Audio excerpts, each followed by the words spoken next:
Le 8 janvier 2025, un satellite européen à la recherche d'aquifères souterrains a survolé les Highlands écossais. Sa mission n'avait aucun lien avec des monstres. Pourtant, ce qu'il a révélé à la surface du Loch Ness a tout changé. Les données n'ont pas prouvé que la légende était réelle, mais elles ont repoussé les limites de ce que les scientifiques pensaient pouvoir survivre dans ces eaux. Ce que le radar a révélé n'était pas une créature. C'était une route secrète cachée dans la roche, reliant le Loch Ness à quelque chose de bien plus vaste. Pendant 90 ans, on a cherché le monstre du Loch Ness au mauvais endroit, en partant de prémices erronées. Désormais, le mystère ne porte plus sur la présence d'une créature dans le lac, mais sur ce qui continue d'y entrer et d'en sortir, et sur la manière dont cela est resté caché pendant tout ce temps. Un lac sculpté par la glace gardé par des suppositions. Le Loch Ness contient plus d'eau que tous les lacs d'Angleterre et du pays de Galles réunis. Une faille longue et sombre qui s'étend sur 37 km à travers les Highlands écossais. Pour la majeure partie, sa largeur n'est que d'1,5 km, mais ses profondeurs plongent à près de 240 mètres dans les zones les plus profondes. Le lac a été sculpté à la fin de la dernière période glaciaire, lorsque des glaciers massifs ont ouvert un canal à travers la faille du Great Glen. À mesure que la glace reculait, l'eau de fonte a rempli le bassin, créant le vaste et froid plan d'eau que nous connaissons aujourd'hui. Pendant des siècles, il a semblé isolé. Le lac se trouvait à l'intérieur des terres, entouré de collines escarpées et de forêts séparées de la mer ouverte. Cela a changé en 1822 lorsque des ingénieurs ont terminé le canal calédonien reliant le lac à la mer du Nord à Inverness, à 60 km de là. Les navires pouvaient enfin traverser l'Écosse sans avoir à naviguer le long de la côte nord. Les scientifiques supposaient que ce canal était la seule connexion du lac avec l'océan. Cela signifiait que tout animal marin devait passer par des écluses, des canaux étroits et des routes fréquentées, un voyage impossible pour toute créature de grande taille. Si un être géant vivait là, il devait être un habitant permanent. Et s'il était permanent, les scientifiques pensaient qu'il aurait déjà été trouvé. Des décennies d'observations, mais aucune preuve. En 1933, une nouvelle route a été ouverte le long de la rive nord du Loch Ness. Et avec elle sont venues les observations. Les récits de longs coups de créatures à plusieurs bosses et de traces étranges dans l'eau ont explosé. Les gens décrivaient des formes serpentines glissant sur le lac, la plupart des rencontres ayant lieu entre avril et octobre. L'hiver apportait le silence. Aucune explication ne tenait la route. Si quelque chose vivait là en permanence, pourquoi cette disparition saisonnière ? Puis sont venues les photographies. Certaines, comme la célèbre photo du chirurgien de 1934, ont trompé le monde, jusqu'à ce qu'elles soient révélées comme une supercherie montée des décennies plus tard. Mais d'autres enregistrements ne pouvaient pas être écartés si facilement. Formes floues, ondulations inhabituelles et silhouettes capturées par des personnes qui n'avaient rien à y gagner. Les balayages au sonar ont commencé dans les années 1950. Parfois, des objets profonds et rapides apparaissaient sur les sonars. L'opération DeepScan en 1987, l'effort de sonar le plus ambitieux jamais tenté, a enregistré 3 contacts entre 120 et 180 mètres de profondeur. C'étaient des solides, ni poissons, ni débris, mais ils ont disparu aussi vite qu'ils étaient apparus. Le relevé haute résolution de la BBC en 2003 n'a absolument rien trouvé. Chaque tentative infructueuse rendait le mystère encore plus grand. Les observations allaient et venaient des signaux sonars, apparaissaient puis disparaissaient. Il n'y avait pas de corps, pas d'os, pas de preuves concrètes. La question devenait plus pesante, comment quelque chose a-t-il pu apparaître pendant des décennies sans laisser aucune trace permanente ? Le mystère de l'ADN est le problème de la preuve négative. En 2019, des chercheurs ont eu recours à l'ADN environnemental, l'ADN, et pour percer le mystère une fois pour toutes. Ils ont collecté des échantillons d'eau dans tout le Loch Ness à la recherche de traces génétiques laissées par des poissons, des amphibiens, des bactéries et tout autre organisme. La majeure partie de ce qu'ils ont trouvé correspondait à des espèces connues, truites, anguilles, micro-organismes. Rien d'immense, rien de monstrueux, mais certains fragments ne correspondaient pas parfaitement. Ce n'était pas des anomalies totales juste assez étranges pour intriguer les experts. Cela pourrait être des échantillons dégradés d'animaux rares ou une contamination croisée. L'équipe n'a pas su dire, mais la conclusion était claire, il n'y avait aucune preuve d'une espèce résidente et inconnue vivant dans le lac. Cependant, ils n'ont pas exclu la possibilité de visiteurs occasionnels, et c'était là le problème. Les résultats négatifs prouvaient seulement que rien de commun n'était présent au moment du prélèvement, et non que rien n'était jamais entré dans le lac. Les données contrastaient avec les témoignages. Signaux sporadiques au sonar, mais aucune présence constante. Observations saisonnières, mais aucun ADN présent toute l'année. Le compte n'y était pas, à moins que la créature ne soit pas toujours là. Mais comment quelque chose d'assez grand pour surprendre un sonar entrerait-il dans le Loch Ness sans que personne ne s'en aperçoive?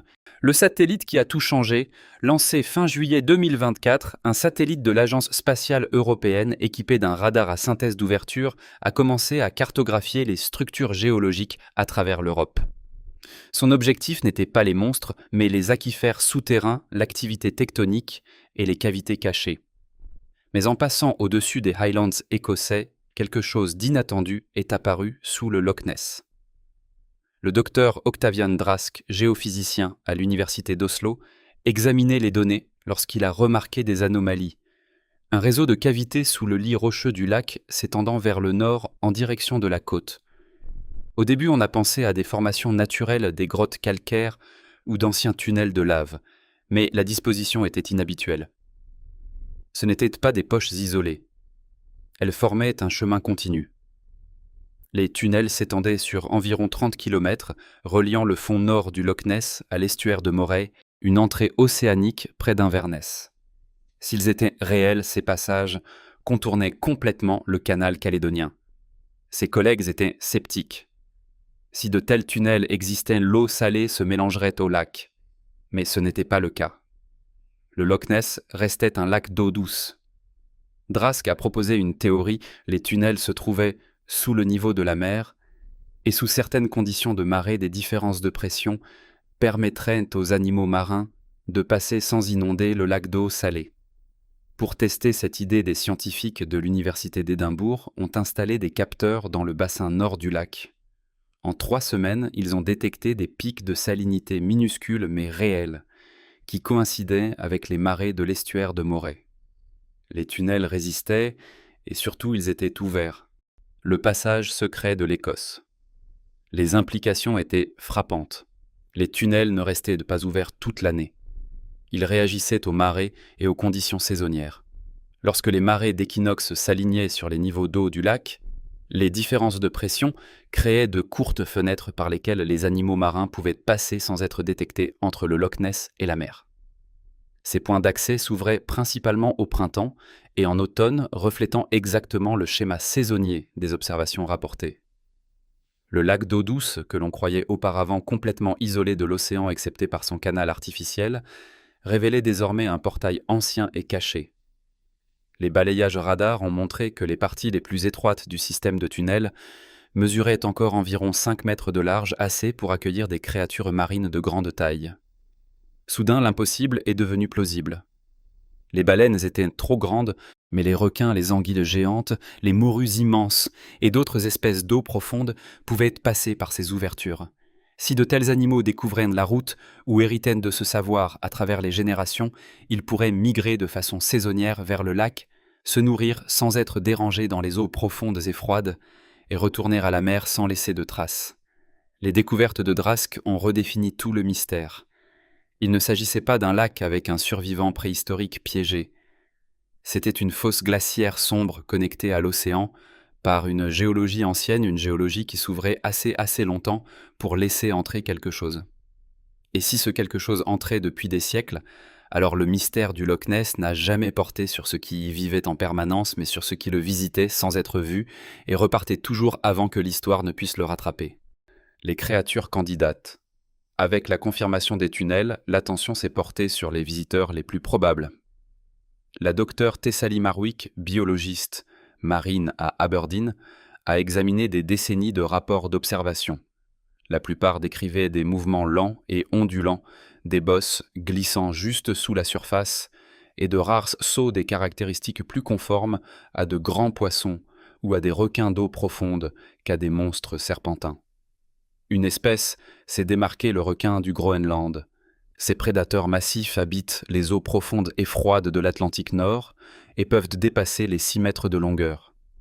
Ils vivent des siècles, se déplacent lentement et préfèrent des températures autour de 5 degrés Celsius, la même que celle du fond du Loch Ness.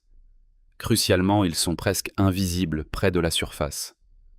Leur peau gris foncé disparaît dans les eaux teintées par la tourbe. Leur mouvement lent ne crée presque aucun sillage et ils remontent rarement à la surface. Historiquement, les requins du Groenland n'ont jamais été trouvés dans le Loch Ness, mais personne n'a jamais cherché. S'ils utilisaient les tunnels de façon saisonnière, les balayages sonars traditionnels et les recherches d'ADN environnemental auraient facilement pu les ignorer. Les échantillons d'ADN rares et divergents de 2019 pourraient n'être que des traces dégradées laissées par quelques visiteurs temporaires. D'autres suspects incluaient des requins dormeurs, des morues géantes et même des esturgeons exceptionnellement grands. N'importe laquelle de ces espèces pourrait expliquer les observations. Et contrairement à l'idée d'un survivant préhistorique, il s'agissait d'animaux connus jamais imaginés dans ce contexte. Le point central n'était pas ce que le lac pouvait abriter en permanence, mais ce qu'il pouvait héberger temporairement, juste assez pour que quelqu'un aperçoive quelque chose et se demande ce qu'il avait vu. La mission d'automne. Pour tester la théorie, Marwick et son équipe ont obtenu un financement pour une expédition audacieuse. En septembre 2025, pendant la fenêtre de marée prévue de l'équinoxe, ils ont lancé 3 véhicules sous-marins autonomes, avancés chacun équipés de sonars, de caméras et d'outils de collecte. Leur objectif, trouver les entrées des tunnels, y pénétrer et documenter tout mouvement à l'intérieur. Le 23 septembre, le drone principal est descendu à plus de 210 mètres près de l'extrémité nord du lac. En utilisant des coordonnées dérivées de données satellitaires, il a localisé une faille dans le lit rocheux. Avec 6 mètres de large et près de 4 de haut, l'eau s'en écoulait. Le tunnel était ouvert. Dès que le véhicule est entré, la visibilité a chuté. Des parois rocheuses millénaires bordaient le passage façonné par des aires de courant et d'érosion. 3 kilomètres plus loin, le sonar a détecté quelque chose bloquant le chemin. Le drone a avancé lentement et sa caméra a capturé la silhouette d'un requin immense, sombre, immobile et incomparable de 5 mètres et demi de long, reposant au fond du tunnel presque sans réagir. C'était un requin du Groenland. Le drone a contourné l'animal et a continué. Sur les 10 kilomètres suivants, il a enregistré plusieurs requins, certains entrant dans le lac, d'autres en sortant. Ils utilisaient les tunnels exactement comme prévu, migrant de façon saisonnière par ces passages anciens. Plus surprenant encore, les drones ont documenté de grandes raies et des morues atlantiques gigantesques, des espèces non identifiées auparavant dans le lac. Maintenant vus en train de naviguer dans les tunnels, ce n'était plus seulement une théorie. Le tunnel était réel, les créatures étaient réelles. Et pour la première fois, le Loch Ness a été pris en flagrant délit, révélant l'origine de près d'un siècle de mystère. Le puzzle s'assemble enfin. Soudain, tout prenait sens. Les observations n'avaient jamais pointé vers un dinosaure caché ou une bête mythique. C'étaient des aperçus partiels et fugaces de véritables créatures marines utilisant une route secrète que la science venait de découvrir. Les contacts sonars apparaissaient et disparaissaient. Ces animaux n'étaient jamais immobiles, ils étaient de passage. Les études d'ADN environnemental n'avaient pas échoué. Elles avaient simplement capturé des fragments laissés par des visiteurs transitoires et non par une population résidente. Le schéma saisonnier qui intriguait les chercheurs depuis des décennies s'alignait désormais parfaitement avec les fenêtres d'accès au tunnel. Les marées de printemps les faisaient entrer. Les marées d'automne les ramenaient chez eux. Même les supercheries photographiques et les récits exagérés ont eu leur fonction. Ils ont brouillé les pistes, c'est vrai. Mais derrière tout le bruit, il y a toujours eu un fond de vérité. Les gens ont vu quelque chose. Et maintenant, pour la première fois, ce quelque chose a un nom. Requins du Groenland, anguilles géantes, morues immenses des espèces connues, utilisant un couloir inconnu. La légende du monstre du Loch Ness ne s'est pas effondrée, elle a évolué. Ce qui n'était que spéculation sur des cryptides s'est transformé en biologie marine. Le mystère n'a pas été détruit, il a été déchiffré. Et le Loch Ness, longtemps considéré comme un système fermé d'eau douce, s'est révélé faire partie d'une route migratoire cachée, restée indétectable sous 30 km de lits rocheux écossais, jusqu'à ce que le radar d'un satellite révèle l'histoire que le lac protégeait depuis près d'un siècle. La quête du monstre du Loch Ness n'a jamais été vaine. On regardait simplement dans la mauvaise direction. Pendant 90 ans, les gens ont cru que le lac cachait un secret. Ils avaient raison. Mais ce n'était pas un survivant préhistorique figé dans le temps. C'était quelque chose de bien plus réel et fascinant. Ce n'étaient pas des créatures fantastiques, c'étaient des animaux réels, migrant par des tunnels dont personne ne soupçonnait l'existence, passant inaperçus, se nourrissant dans l'ombre et disparaissant avant que quiconque puisse prouver leur présence. Le mythe a résisté parce qu'il y avait quelque chose de réel derrière lui. La science n'a pas tué le mystère, elle a révélé la vérité qui se cachait dessous, et ce faisant, elle a offert au Loch Ness quelque chose d'encore meilleur qu'un monstre, un aperçu de tout ce que nous ignorons encore sur le monde, jusqu'à ce que nous regardions plus profondément et posions la bonne question.